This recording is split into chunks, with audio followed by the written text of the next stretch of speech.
Prior to his move to the Cleveland Cavaliers this offseason, Donovan Mitchell had spent the entirety of his career with the Utah Jazz. Along the way, Mitchell's relationship with Rudy Gobert was often highlighted, and he has also spoken out about issues of racism in the predominantly white state. Today, we're discussing Mitchell's true feelings toward Gobert, plus his comments surrounding racism in Utah, which he claims was draining. Stay with us. First up, a potential trade rumor involving Mitchell's old team. The Jazz are in the middle of a playoff push right now, but that hasn't removed them from potential trade rumors involving 3 NBA teams. The other 2 teams involved are thought to be the Suns and the Hawks. One potential trade scenario would involve Jay Crowder, John Collins, Malik Beasley, and Jared Vanderbilt, and was outlined recently by The Athletic. The report suggested that the Suns are looking for a way to move Crowder on. Of course, the former Jazz man has failed to settle at many teams in the league after leaving the Celtics back in 2017, one of which was the Jazz themselves. The report suggests that the Suns are talking to Milwaukee right now and Atlanta. A potential scenario would see the Jazz acquire John Collins plus first-round picks, while Malik Beasley could potentially head to the Suns alongside Jared Vanderbilt. It's thought that a potential stumbling block for the deal could be the Jazz's insistence on those first-round picks. Of course, they're probably within their rights to ask. However, considering what Beasley and Vanderbilt are doing on the court right now, Beasley's future could depend on what the Jazz decide to do regarding Jordan Clarkson. It's thought that the Utah outfit are looking at the possibility of handing him a new deal, but nothing's been decided yet. What do you guys make of this potential trade? Next up, a bit of positive news for the Cavaliers. Since Donovan Mitchell walked through the door in Ohio, he still hasn't had the chance to suit up alongside Ricky Rubio due to the Spaniard being sidelined with an ACL injury. However, that could all be about to change. Rubio is not expected to feature in the Cavs' next couple of games, but it's thought that he is pretty close to making his first appearance of the season and his first for the Cavaliers. Rubio has been out for almost 12 months now, so he'll be chomping at the bit to get back out on the court. Cavs fans will also be intrigued to see what he'll bring to the team. Rubio practiced earlier this week, and coach J.B. Bickerstaff revealed that Rubio is progressing. The coach then added, "It's a matter of when he's most comfortable. I would expect him, if things go the right way, sometime early next month." Rubio could possibly be targeting the Bulls game on January 2nd, or, if that comes too soon, possibly when the Cavs rock up at his old team in Minnesota mid-January. Are you looking forward to seeing Rubio back on court? So what did Mitchell have to say about Gobert? Donovan Mitchell spent his whole Utah Jazz career playing alongside Rudy Gobert, who had been with the Jazz since 2013, until he too was traded out over the summer. And speaking about his relationship with the 3-time All-Star center, Mitchell has moved to reveal just what he thinks of his old teammate now they no longer see each other day in, day out. Of course, the pair never really saw eye to eye, and Mitchell has suggested that when they played together, basketball just didn't work.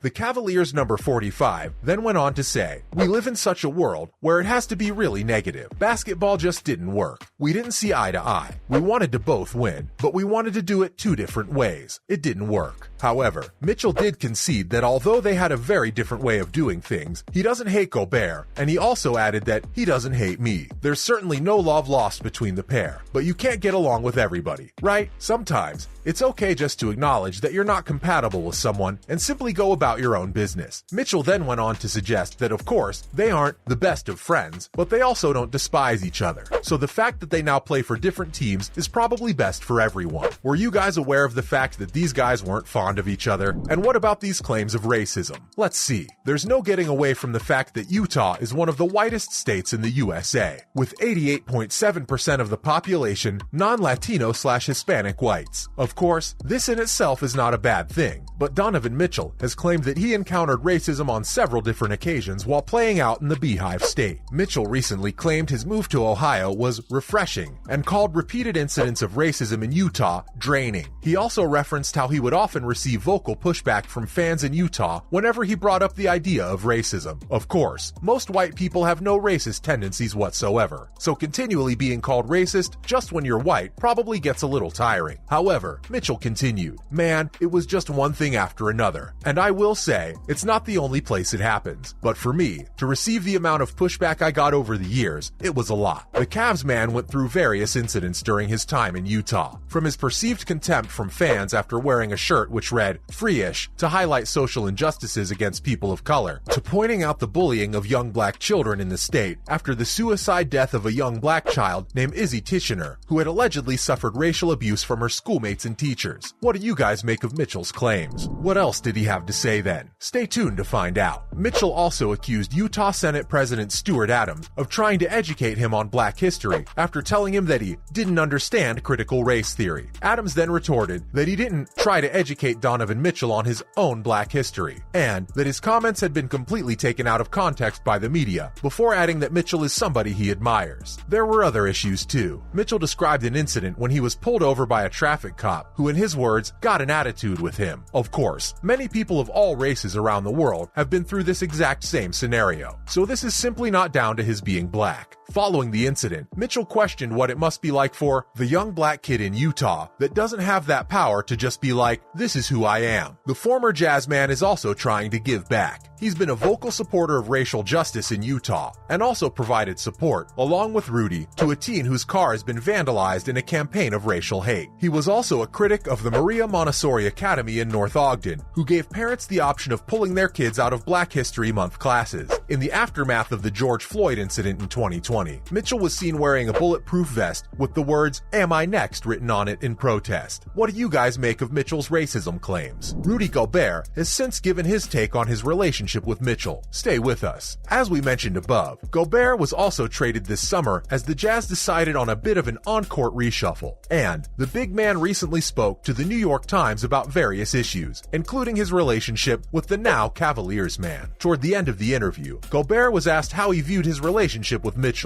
now that he's a few months removed from Utah, describing it as a tough situation. However, the Minnesota Timberwolves number 27 did point out that whilst it wasn't a particularly pleasant situation for him, it was a tough situation for him too. Gobert also went on to say, "After that, we came back to have a lot of success as a team. As of today, Donovan is someone that I want to see him happy. I want to see him succeed. I want to see him and his family to be great." There appeared to be a hint of regret in Gobert's words, as he explained that sometimes things simply happen and people can do things that can hurt you. Gobert suggested that Mitchell's actions may have been born out of fear, but didn't particularly go into any details. He then revealed that often, you just have to grow through that and see past that, but refused to be drawn on whether or not he was explicitly talking about Mitchell. What do you guys make of Rudy's words? And finally, Gobert also went into detail about those racism claims in Utah. Stay tuned. Of course, Donovan Mitchell's suggestions that Utah is an inherently racist state is not a view that's shared by everybody, and his former teammate, Rudy Gobert, has also had his say on the state he called home for the better part of a decade. Gobert was asked about Mitchell's claims directly, and was also asked if he ever experienced negativity as a black man in Utah. However, Rudy failed to go in on the state, explaining that, "My family and I never had any bad experiences. I've always had a lot of love over there." Gobert did, however, concede that he understood that his experiences as a famous basketball player in the state will probably be a little different to a kid who might be the only black student at a school. Rudy continued by explaining, quite correctly, that the problem isn't just explicitly a Utah one, adding, "People talk about Utah, but it's similar everywhere when there's not a lot of diversity. It's part of every society in the world that people can be marginalized for being a different color skin, different religion. There's always going to be kids at school that's going to bully people for being different." Wise words. As always, thanks for joining us today, and don't forget to like and share today's video, while also subscribing to our channel so you don't miss out on any more great content in the future.